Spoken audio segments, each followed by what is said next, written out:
오늘은 애플의 공동 창업자이자 많은 사람들이 기술의 심장이라고 부르는 인물, 스티브 워즈니악의 이야기를 전해드리겠습니다. 애플이라고 하면 대부분 스티브 잡스를 먼저 떠올립니다. 하지만 개인용 컴퓨터 혁명의 기술적 토대를 직접 설계한 인물은 스티브 워즈니악이었습니다. 그는 1970년대에 스티브 잡스와 함께 블루박스를 만들며 처음으로 함께 사업 감각을 시험했고, 이후 애플 1과 애플 2를 설계하며 애플의 출발점을 만들었습니다.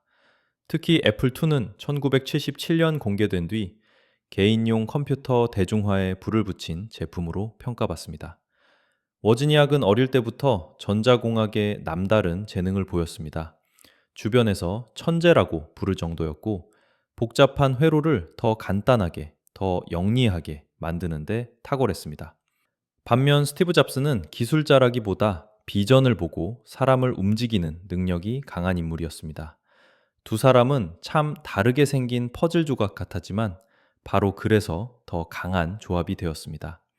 워즈니악이 만들고 잡스가 세상에 내놓는 구조, 훗날 세상을 바꾸게 되는 애플의 원형은 사실 이때 이미 완성되고 있었던 셈입니다.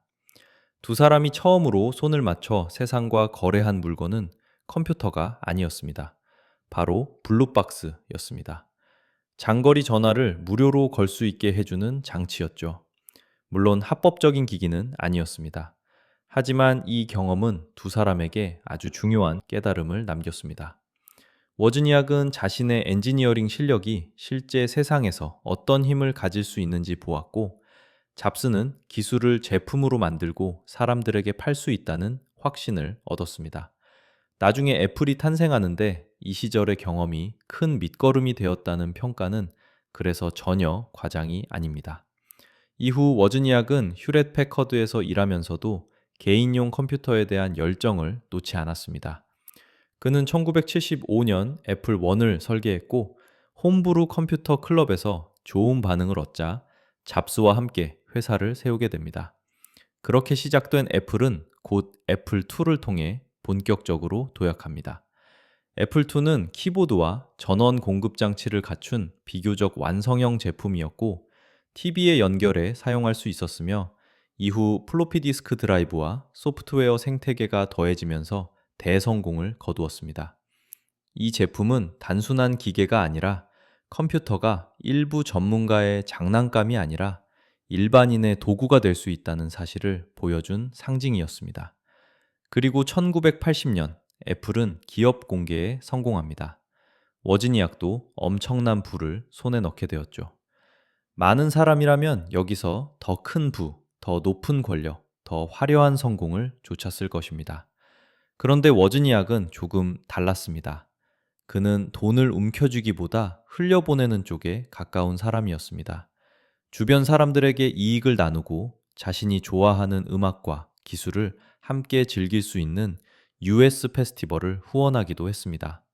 그의 공식 소개에 따르면 이 페스티벌은 1982년과 1983년에 열렸고, 음악과 기술, 사람을 함께 연결하려는 의도로 기획됐습니다. 겉으로 보면 조금 엉뚱해 보일 수도 있습니다. 왜 그렇게 많은 돈을 남는 장사가 아닌 일에 쓰는지, 왜 더 큰 사업 확장보다 즐거움과 나눔을 택하는지 이해하지 못하는 사람도 있었을 겁니다.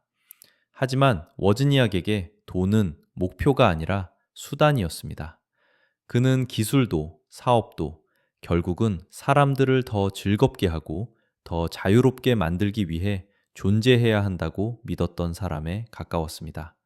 그래서 그의 선택은 계산기 위에서 보면 비합리적으로 보일 수 있어도 그의 가치관 위에서는 아주 일관된 행동이었습니다. 그의 인생에서 큰 전환점이 된 사건도 있었습니다. 1981년 비행기 사고였습니다. 워지니악은 심각한 부상을 입었고 한동안 기억 형성에 문제를 겪을 만큼 큰 충격을 받았습니다. 이 사고 이후 그는 애플 안에서 이전처럼 달리기보다 자신의 삶을 다시 바라보게 됩니다. 그는 이후 다시 학교로 돌아가 학업을 마무리했고, 결국 1986년 버클리 학위를 받았습니다. 사고가 단순히 한 번의 불운으로 끝난 것이 아니라 삶의 방향을 다시 정렬하게 만든 계기였던 셈입니다. 여기서 워즈니악의 진짜 매력이 드러납니다. 그는 이미 세상을 바꿨고, 이미 큰 돈도 벌었고, 이미 역사에 이름을 남겼습니다. 그런데 그 다음에 그가 선택한 것은 더 높은 자리나 더 큰 야망이 아니었습니다. 교육이었습니다. 아이들을 위한 컴퓨터 교육이었고, 학교를 돕는 일이었고, 자신이 어릴 때부터 진심으로 좋아했던 배우고 가르치는 일이었습니다. UC 버클리 소개에 따르면 그는 실제로 5학년 교사로 일했고, 중고등학생들에게 컴퓨터 활용 교육을 가르치기도 했습니다. 생각해보면 참 인상적입니다. 어떤 사람은 돈이 생기면 자유를 얻었다고 느끼지만, 어떤 사람은 그때부터 오히려 자신이 진짜 원하는 삶이 무엇인지 더 또렷하게 보게 됩니다. 워즈니악은 후자였던 것 같습니다. 그는 돈으로 모든 것을 살 수 있다고 믿지 않았습니다. 오히려 웃음, 재미, 배움, 사람들의 미소 같은 것들이 훨씬 더 본질적이라고 여겼습니다. 그래서 애플을 만든 천재가 다시 학교로 돌아가고 아이들에게 컴퓨터를 가르치고 기술과 예술을 함께 즐기는 축제를 여는 모습은 결코 뜬금없는 장면이 아닙니다. 그것은 처음부터 끝까지 같은 가치관으로 움직인 한 사람의 자연스러운 인생이었습니다. 우리는 살면서 종종 이런 말을 듣습니다. 너무 손해보는 것 아니냐? 굳이 그렇게까지 해야 하느냐? 남들이 보기엔 조금 이상해 보인다는 말도 듣게 됩니다. 하지만 인생의 우선순위는 사람마다 다릅니다. 누군가에게는 돈이 가장 중요할 수 있고, 누군가에게는 명예가, 또 누군가에게는 가족이나 취미, 또는 자신이 정말 즐거워하는 일이 더 중요할 수 있습니다. 중요한 것은 남의 기준으로 멋져 보이는 삶이 아니라 내가 진심으로 납득할 수 있는 삶을 사는 것입니다. 스티브 워즈니악의 이야기가 특별한 이유는 그가 단지 애플을 만든 천재여서가 아닙니다. 엄청난 성공 이후에도 자기만의 가치관을 버리지 않았기 때문입니다.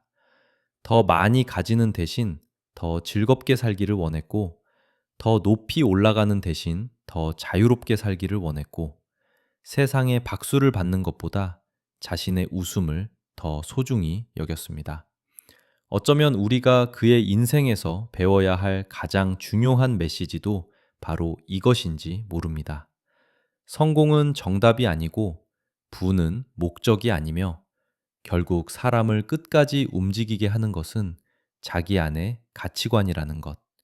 그리고 그 가치관에 충실하게 살아갈 때 남들이 보기엔 조금 엉뚱해 보여도 그 삶은 누구보다 단단해질 수 있다는 것입니다. 우리도 한 번쯤 스스로에게 물어보면 좋겠습니다.